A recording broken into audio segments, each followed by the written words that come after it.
Welcome back to the Placeholder Podcast, everybody. I'm Caley Fretz. It's good to be back on our weekly nonsense. Back home in visitdurango.com. Jonny Long, you're back in your park. Yeah, I'm back in the park.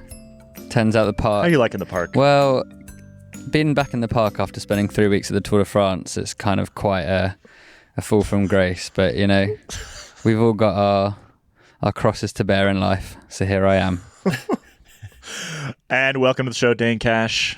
How are you? I'm doing good, Caley. It's nice and sunny and quite warm here in Boulder, Colorado. Yeah.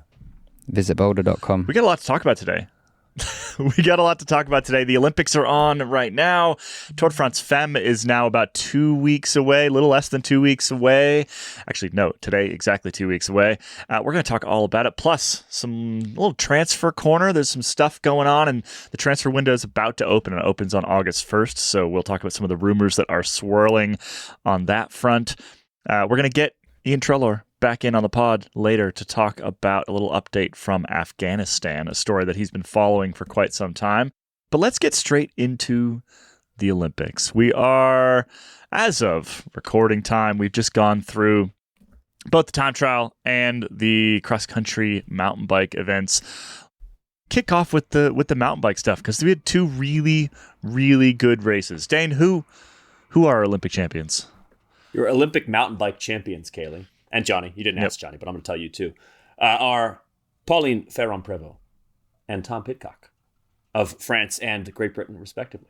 So we opened the weekend with a home win for Pauline Ferrand-Prévot, and sort of like the last thing that she had to check off on her quite long bucket list of flat bar to-dos, basically, and announced shortly after winning the gold medal that she was going to be headed back to the road as well. So we're pretty sure she signed with Visma Lease Bike. She has not actually formally announced that yet, but we're expecting it in the middle of August, and she's probably headed, well, she actually did say she's headed to the Tour de France next year. That is the next thing on the bucket list. I mean, this is a rider who's won pretty much everything there is to win off-road at this point.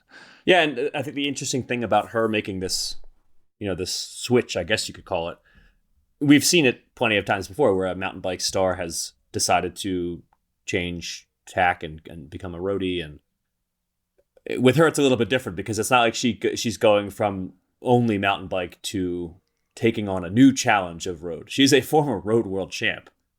So obviously she knows what she's doing. She's won a stage of the Giro. She had a pretty impressive road career early on, and then decided to focus pretty much only on mountain bike for a little while. That worked out pretty well for her. So now she's going back, apparently, to the road, and it'll be interesting to see how well her talents are translating back onto the road now that she's 32, not the young rider she was anymore when she won that road world title all the way back in 2014. So leaving Ineos Grenadiers because Pauline Ferrand-Prévot is their only female rider. If Ineos Grenadiers want to win the Tour de France again, surely the easiest route to that would have been to finally fund a women's team, and would have probably been quite a bit cheaper to do that. We've heard rumors of that over the years. I mean, Jonny, didn't you write about that like a year ago? Yeah, it's hard to keep track. Basically, this period after the tour, you kind of forget everything else that happened before it. So yeah, there were rumors at some point that it was being discussed, and I think they continually maybe revisit the idea, like in their annual meetings or whatever, like we saw in the Netflix thing.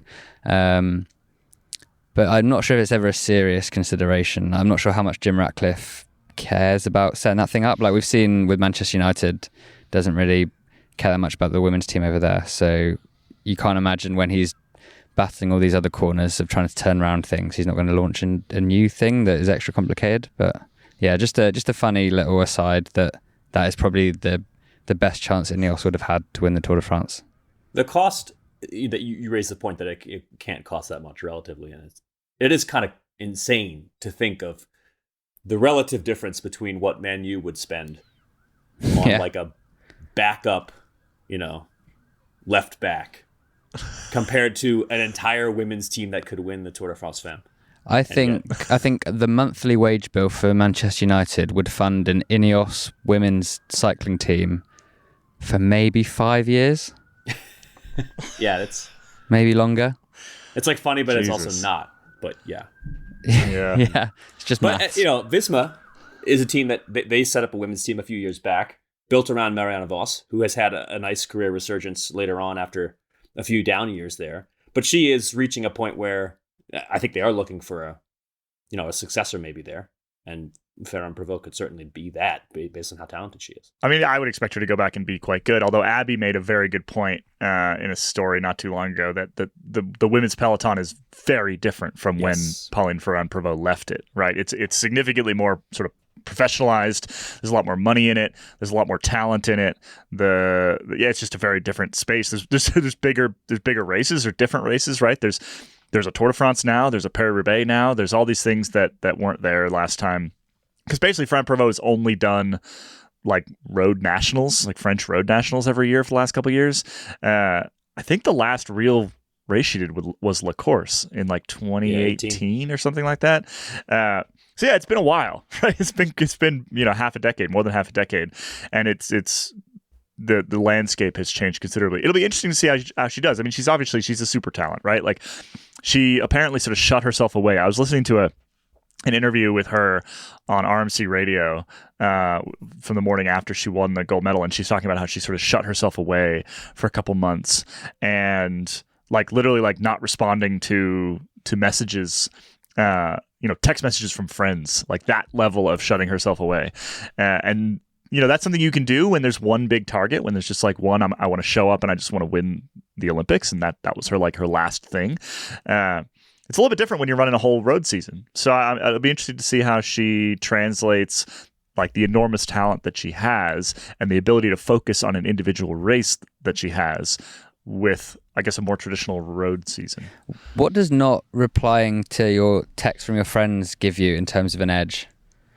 Surely when you're sitting there like resting, bored out of your mind, that's like the perfect thing to do to keep you a bit sane. I don't know. Maybe she just like didn't look at her phone for a month. She didn't really go into that much detail, but maybe I think when you're that level of athlete, you probably get a fair amount sort of people pinging you and you're tagged and stuff, and just seeing none of it might be kind of the idea. And if it's just sort of like avoiding spoilers, like you just sort of avoid the phone entirely, just to not you skip the text from friends, but you also skip all the Instagram direct messages and whatever else is showing up. Maybe she just needs new friends. Like her friends might just not be the best. just crap friends. I don't know. Well.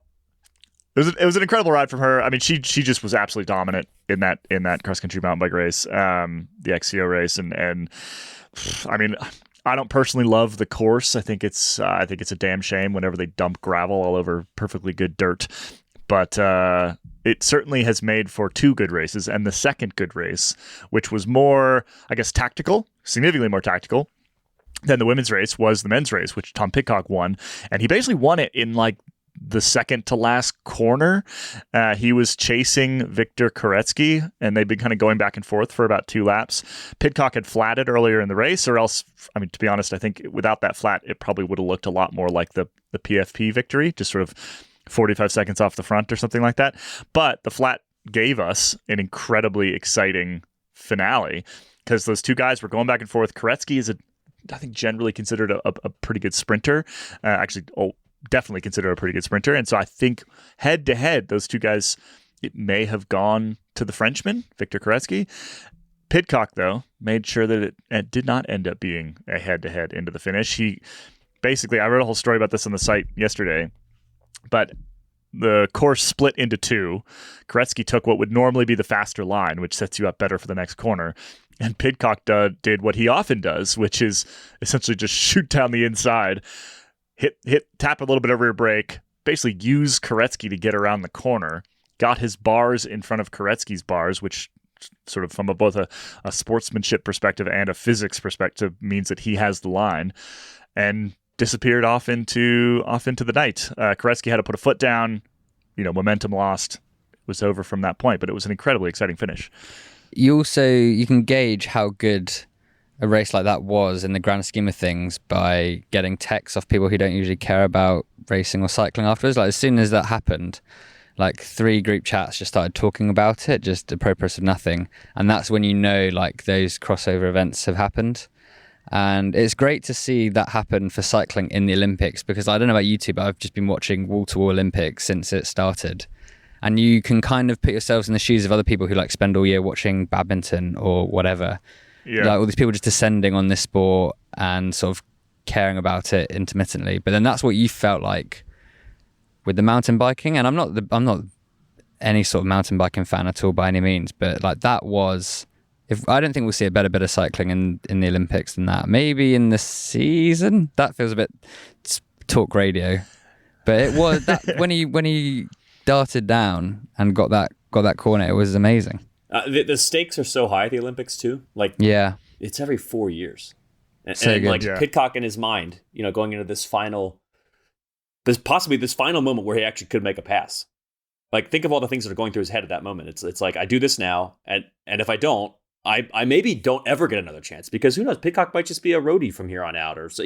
We don't really know with him, and the stakes of every 4 years are just so high. He said that when he flatted, so it looked like maybe he burped a tire. It was kind of hard to tell, but he had basically he had to get off his bike and jump down one of the drops, which was quite funny.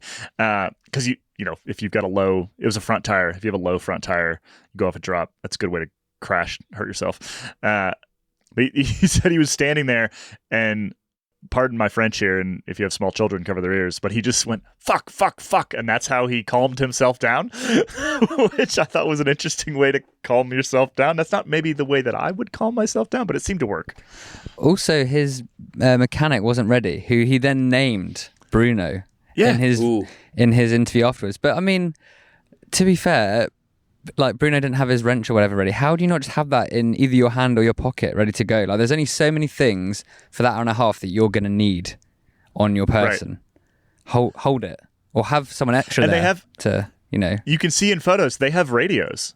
He had the mechanics and the people in the pit have a radio in their ear. So in theory, this is the way I would do it. I would stick somebody at the bottom of every single little descent, because there's only about 3 places on that course where you could flat.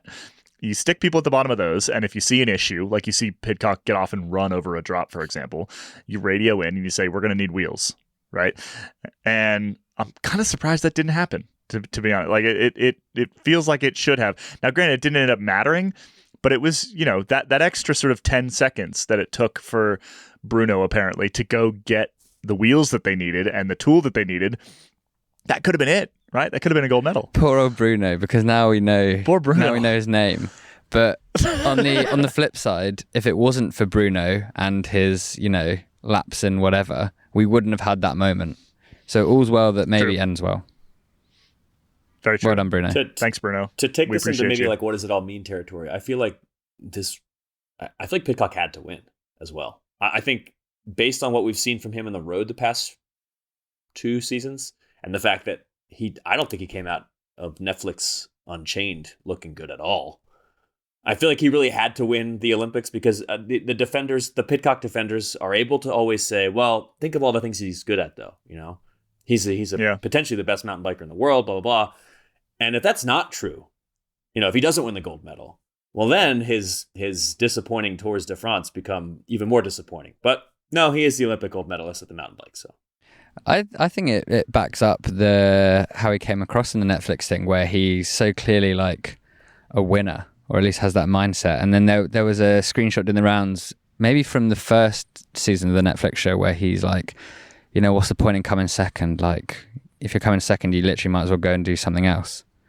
Which then, that's what he showed with that pass, is that might as well, get chucked off through the forest and finish last rather than finish second. And I love that. Like, we don't have athletes who behave like that, who say that out loud. The other great thing was he got booed across the line, which was just the most like.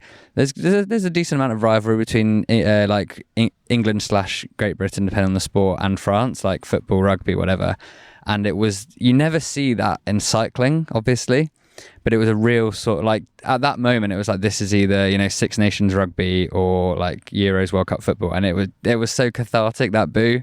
Just when you can hear the accent in a boo, and that boo could only be a French boo. And it was just, Le boo. it was like, put it in, get me a drip of that French booing. I don't know, it just makes you, it's that weird Olympics pang of sort of like national pride, which you don't have the rest of the year. But just in that moment, it was just like, oh God, it's so good to be British, which is so cursed a thing to feel, but at the same time very enjoyable. You can see how people get carried away sometimes. We're gonna cut Jonny saying it's so good to be British, just drop it into other shows when we need it. On that note, kudos to the commenter on was it your story, Caley? Somebody commented and made a 100 Years War reference, and I really appreciated that. So kudos. Yeah, Ellen Court Hill, something like that. Yes, excellent.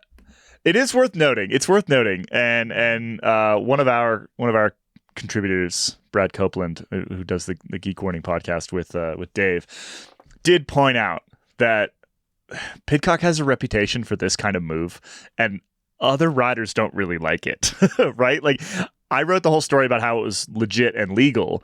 It doesn't mean it's like nice. It doesn't mean it's necessarily like sort of the purest way to win a bike race. I personally think that, you get the corner. That's how you win a gold medal, right? Like that's what it is.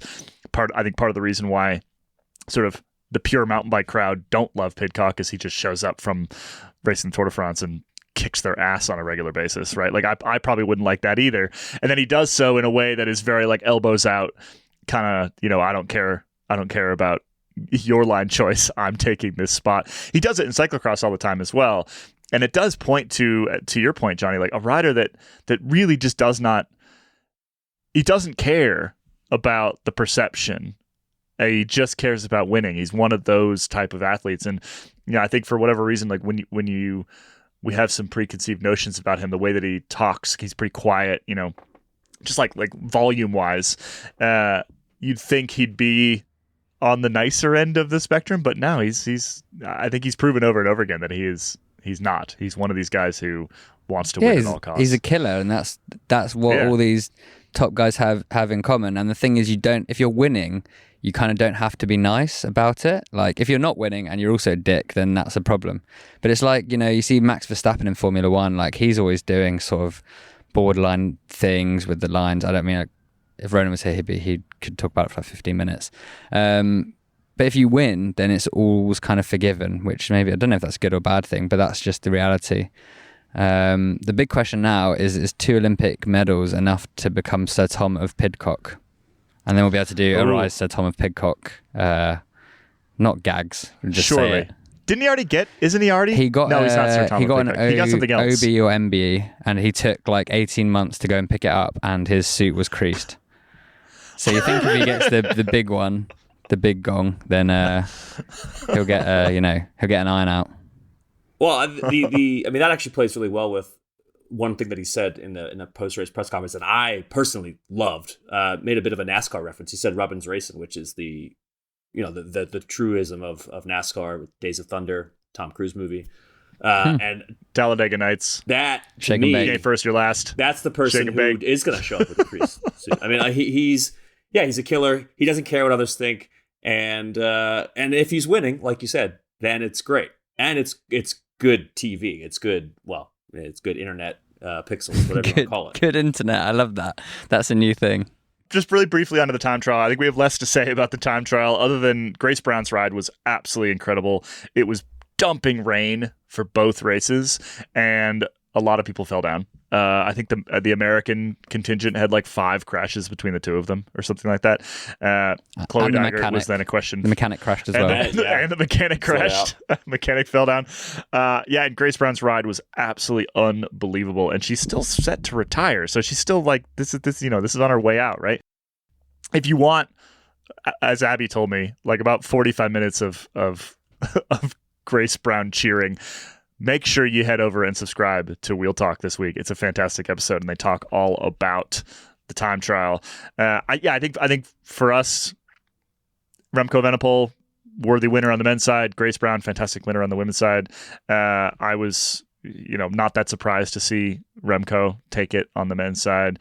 He's he just won a Tour de France time trial. Like, yeah, again, not too surprising. There was some interesting tech stuff. At some point, I'd like to maybe get Ronan on to talk about that, because like Wout van Aert's bike, for example, was quite interesting. He had like, it looked like a nearly 70 tooth chainring on that thing. So there's some interesting stuff. Yeah, double discs. That was fantastic. Don't see that very often. Yeah, exciting time trial stuff. We've also got the road race coming up this weekend. It's an interesting course. It goes like up and over Montmartre. And so it's got this, like the laps, the in-town laps are not hard per se. Like, you know, we're not talking about an Innsbruck Worlds where they climb like, 2,000 feet per lap or whatever it was. But it's going to be, it's sort of a chunky road, kind of cobbled-esque. And it's going to be, probably like a 3-minute full gas effort sort of once every lap there. And it should be enough to probably pull out the type of riders that you would imagine are going to excel in a race like this. The men's race is like almost 300K. Both races are very small fields, which makes them also quite interesting. You're talking about like a women's peloton that's probably going to get whittled down to pretty quickly less than 50 or 40 riders, and a men's peloton that's going to go from 90 to probably 70 within 100K of the 300. So totally different dynamic than what you see the rest of the year, and should make for some great racing, I think. And really difficult to control because the biggest teams are only 4 riders, and most teams don't have that. They have 1 or 2. So you're not going to have anybody setting the pace all day because they can't. And I think we talked about a little bit. We talked about this in how the race was won. I think a lot of eyes are going to be on Belgium to do some controlling because they have the largest. They have a 4-rider contingent, but like that's not enough. And hopefully that will lead to some interesting stuff. I mean, we've seen at the Olympics before that some surprising things can happen, particularly on the women's side of the last Olympics. Everybody just kind of let someone get away and win, and it was a shocker. And that can happen when you just don't have 8 Visma riders setting tempo. Yeah, who's going to be the Kiesenhofer of this year? I would imagine they've hopefully learned their lesson. I mean, so. that was like the Dutch team just totally dropping the ball, basically. But the Dutch on the women's side, the Dutch team is going to be under the same pressure as the Belgians on the men's side to control things, at least try to control things. We don't need to do a big giant preview of those races. Dane, did I miss anything else interesting about the course? Like I said, loops around it. Like both races are I think they go outside the city for a while and they loop around there's like a city lap, and that's where the really interesting stuff's going to happen. They do a few trips up this climb in Montmartre, which is cobbled. I think you mentioned it's cobbled, but that's a key aspect of this, which it's not just the short climb, it's also a cobbled climb, and I think that's going to draw out your Flanders types, which is why. But it's like city cobbled, right? It's not. We're not talking about Koppenberg here. Not Koppenberg, but it's just bumpy. Yeah. So I think actually maybe kind of the best. Or really similar, like it reminds me of the Richmond Worlds course, because Richmond Worlds also had it's similar length climb, had cobbles on the climb itself. The climb didn't take very long, and if everybody will recall, that was a Peter Sagan victory on the men's side. So I think we should be looking for a similar type of rider, both men's and women's races, to take gold this weekend. Races race was. Can we talk about just the Olympics in general? Please. So I've been getting into rugby sevens, which I didn't even know was a sport. Yeah, it's a big sport. It's a big sport. But nobody told Americans that this is a cool sport. And I blame you all for not telling us, because it's like they take an entire NFL game and all the interesting things that happen in an NFL game and compress them into the actual amount of time that the NFL spends playing, which is about 12 minutes. And it's great.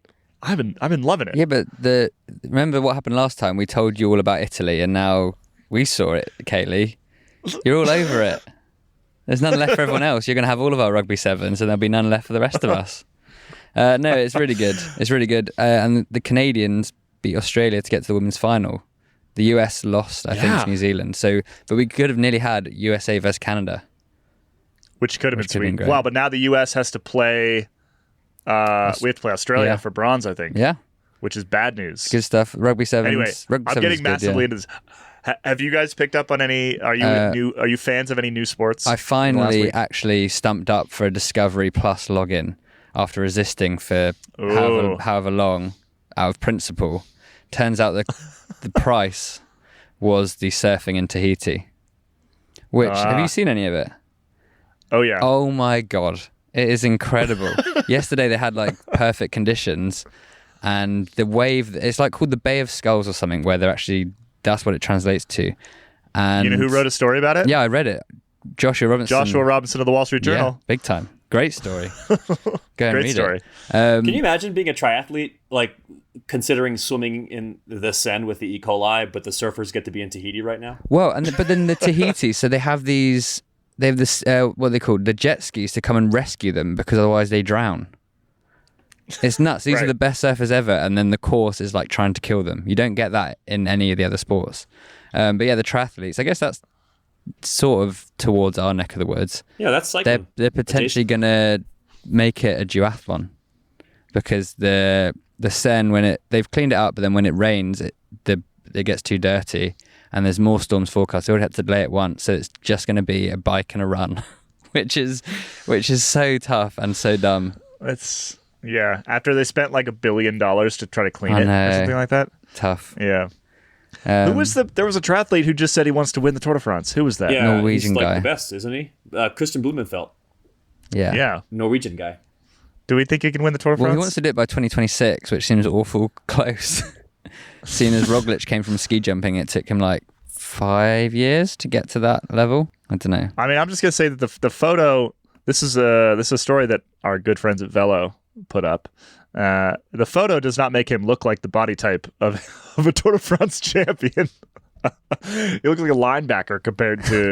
He's got a large. He's got an upper body for sure. He does not have that Yeah. cycling upper body that you tend to expect. He's gonna have to shed some muscle mass from his upper body if he has what did you call chance in hell. when you were at the tour? Like first couple days on the podcast, you said something about how the riders are all deeply unthreatening looking, and he doesn't fit that mold, so he needs to change. Yeah, no.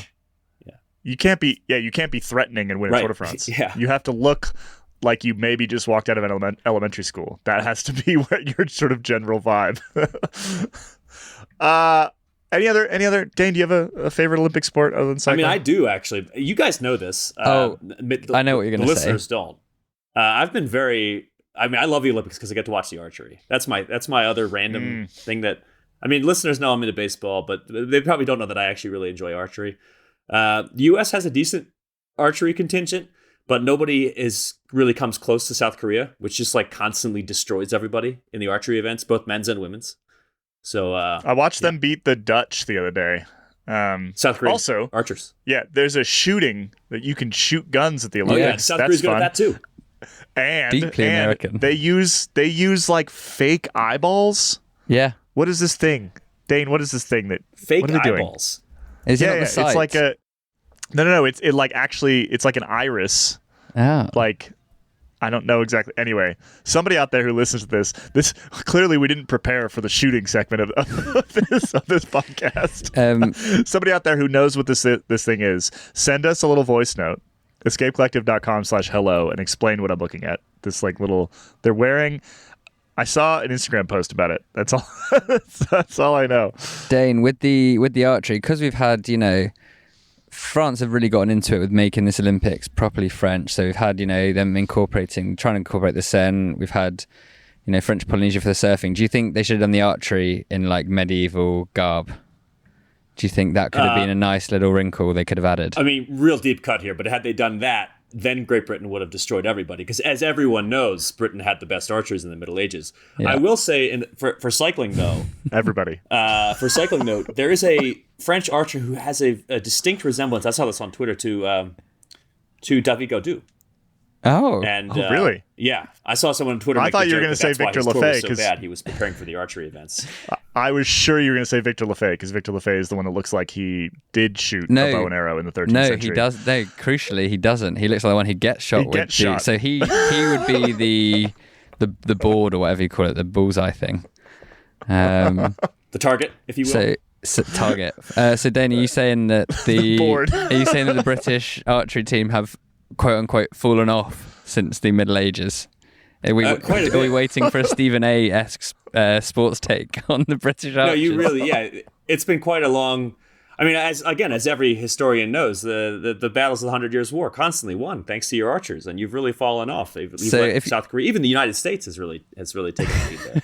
If you had to pinpoint a specific decade or century when it really started to go downhill for the British archers, when would you say that is? Oh, I would say 1416, the year after the Battle of Agincourt, of course. God damn it. Sort it out, fellas.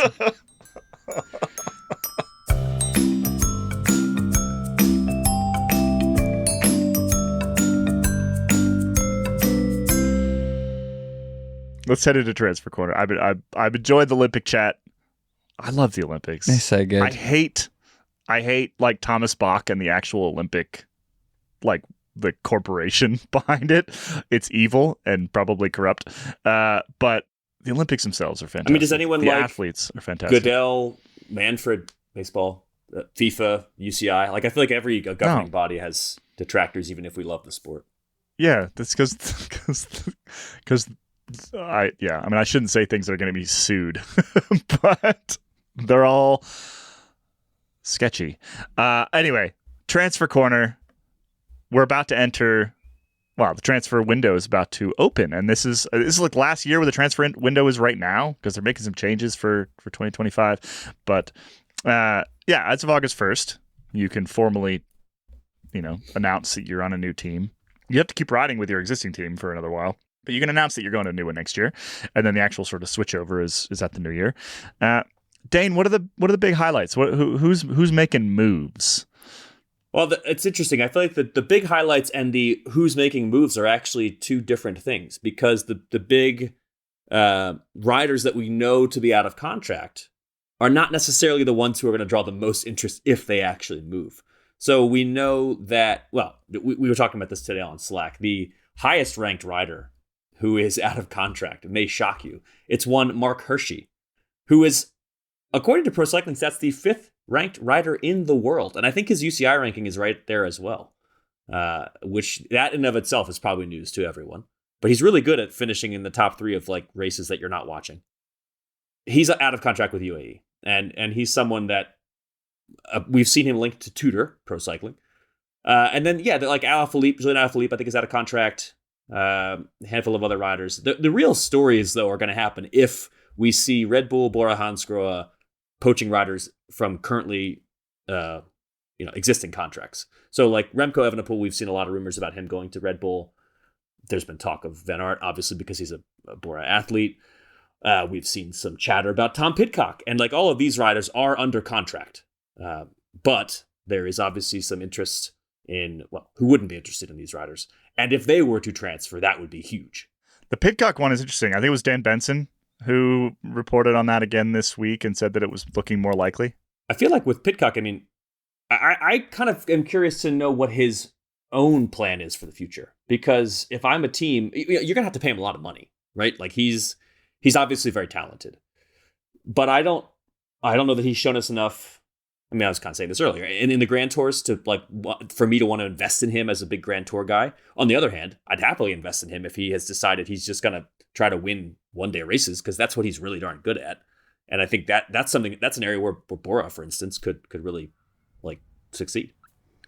Well, I think this is what makes it an interesting proposition for him, because in that Dan Benson piece, I think his agent, Pidcock's agent, is quoted as saying like everything from when Tom Pidcock signed his Ineos contract, he's kind of fulfilled and like lived up to. So then I guess that's how they can tell themselves, okay, like let's try and reset the parameters of how we want to move forward. And so if he goes to Red Bull, does that just mean he's attained all of the available performance bonuses, and so he needs to go find some new ones? Yeah, almost. And that's what teams probably don't like, is it doesn't work the other way around. That you don't take money out if they only come like 13th in the Tour of Slovakia. But if he goes to Red Bull Bora Hansgrohe with the Red Bull money, they'll probably be keener to have him remain this sort of, Swiss Army knife, can pop up and do various different things because that works for them. But then if he stays at Ineos with like a new contract or something, they'll be keeping him because he's the best British rider currently. So then you have these two different reasons why teams are drawn to him. And yeah, it depends if he wants to concentrate on the Grand Tours. I mean, who knows? I don't know. I feel like that's the question that's now going to be the thing that he gets beaten over the head with for the next 3 years. I think Wout van Aert going to Red Bull Bora Hansgrohe seems odd, because it kind of almost feels he's at his, like, on the other side of his peak, maybe. So to splash out on breaking that contract open, it's a bit of a that would seem spicy weird. take there, Johnny. Well, to like buy someone out of a huge contract, like, you wouldn't be like, he's a guy who is going to like go and win a lot of stuff. Evenepoel, on the other hand, that seems to make sense, especially if they maybe pulled the trigger on Roglic and now they're having a bit of buyer's remorse, which you kind of got maybe a hint of a vibe of that at the Tour, just in reactions to some of his performances, which maybe you could have also told Bora Hansgrohe last year. Maybe don't. Whoever could have predicted that. I mean, I can say this because I'm 35. He is 34. Like, it's at a point where you don't generally throw a ton of money at a rider, and Bora did. Yeah, which is foolish. Like, let's be very clear. It's like, just like Israel Premier Tech picking up a whole bunch of like 33-year-olds a couple of years ago for a lot of money, right? Like, what are you doing? Like, they're trying to buy results straight away, but they're buying guys on the downslope, and it doesn't make a whole lot of sense. Granted, I guess you could argue it's less risky than buying a rider who may or may not fulfill their potential, right? But I would still say that it's not the way I would run a team, and I think there's going to be some movement.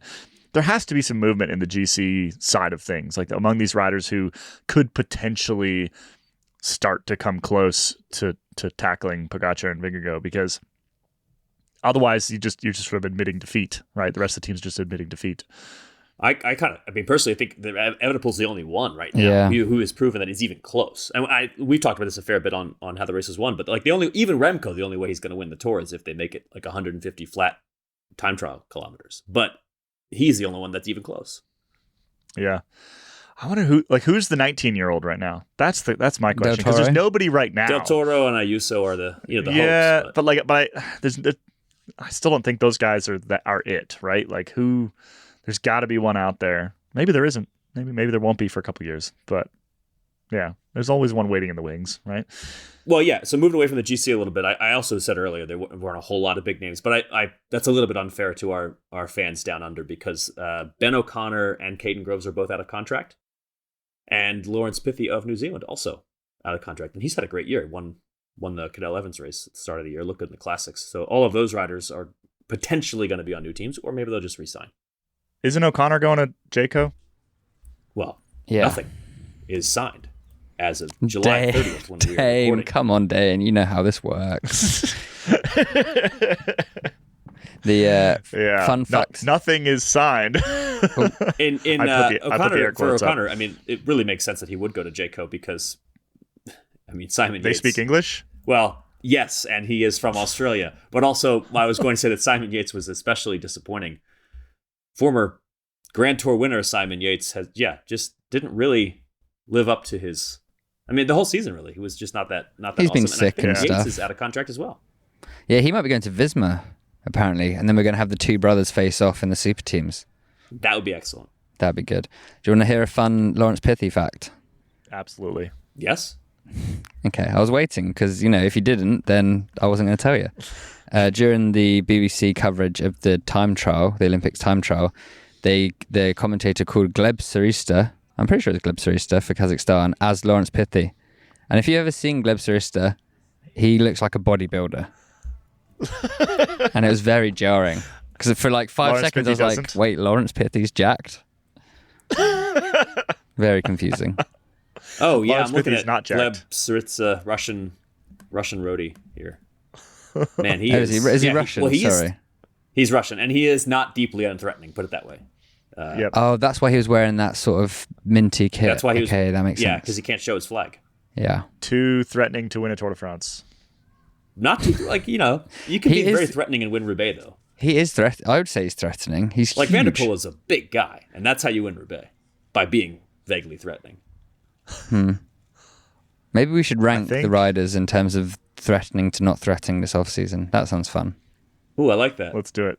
I mean, in terms of actual, true threateningness, I feel like you got to put something like Jasper Philipsen up there, because he may just crash you at any moment. You never really know. Nah, he's a nice, gentle soul. Wout van Aert is just brooding. And he's big, and he's like a big He's dude. brooding because Jasper Philipsen keeps trying to put him into the barriers. That's why he's brooding. I see. Let's cut it off there. We're going to take a quick break, and when we come back, Iain Treloar is going to do some capital J journalism.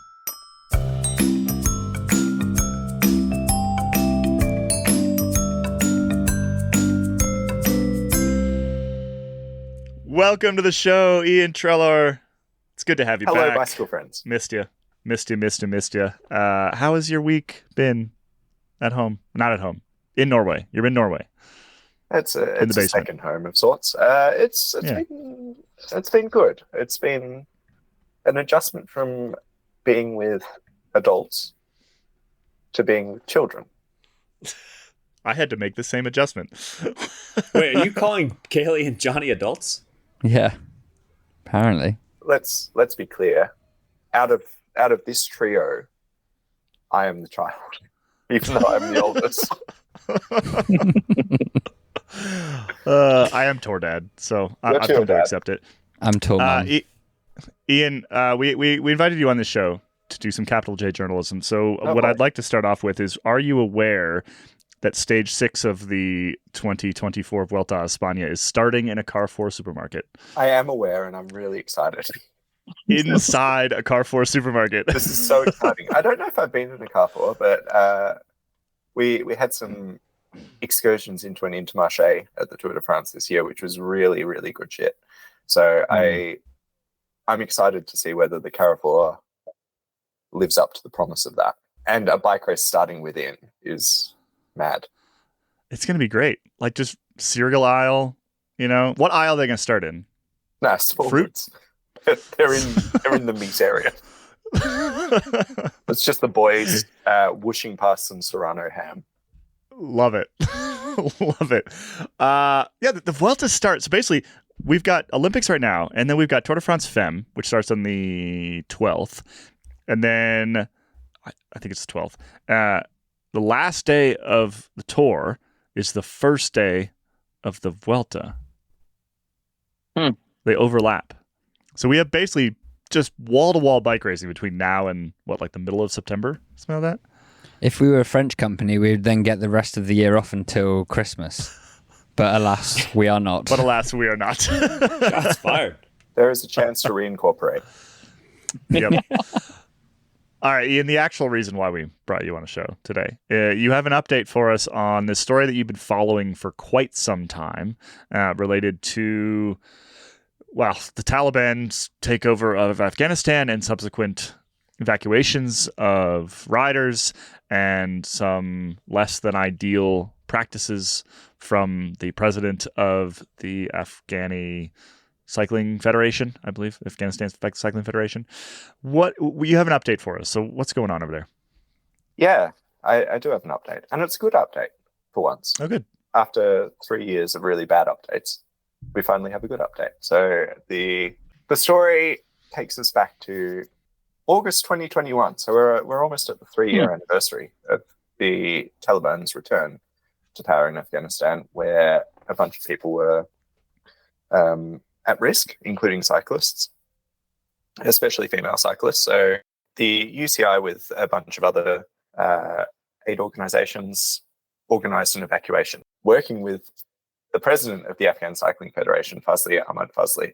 That was a moment that the UCI was really proud of, which they should be, because it was a legitimately good thing to do and saved a lot of people from a really uncertain fate. But in the aftermath of that, I started working on looking into these allegations that the evacuation had been compromised by Fazli favouring family and friends and accepting bribes. And basically the real cyclists believed that they had been left behind, whilst the people that were in his good books had been evacuated instead.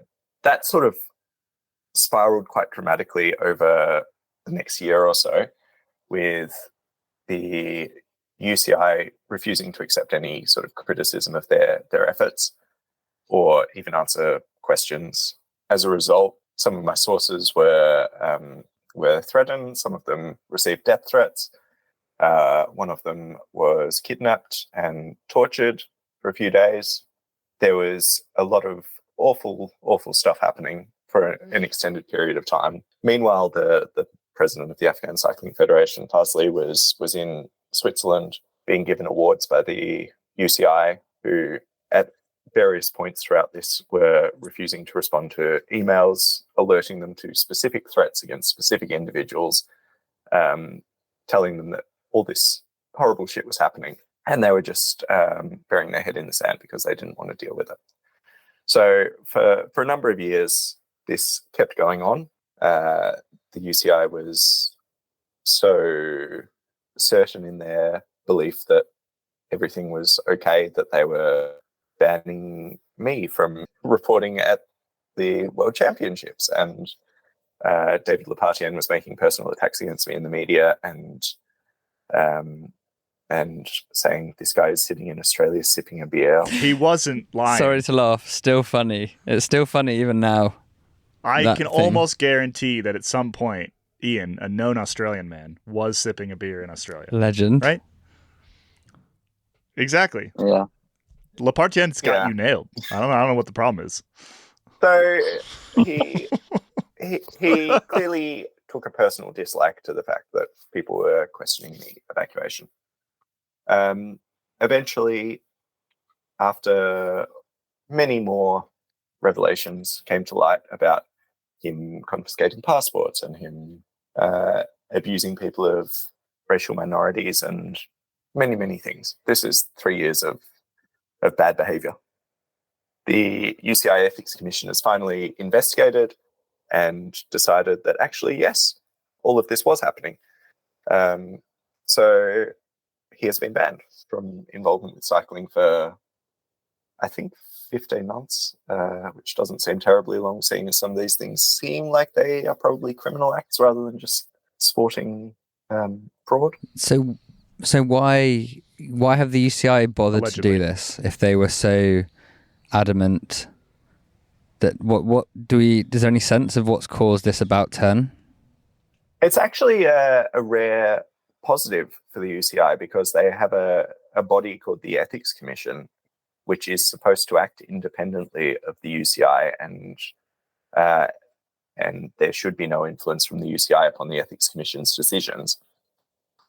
And in this case, despite what I imagine was pressure or expectation that the UCI's efforts weren't tarnished, they actually did the work and came through with the goods. They took a really freaking long time, I will say that, because there was 2 UCI congresses in that period where they wheeled out the UCI Ethics Commission president to give, or secretary or whatever, to give his little update. And he was like, yes, this is still ongoing. It's complicated because we need translators.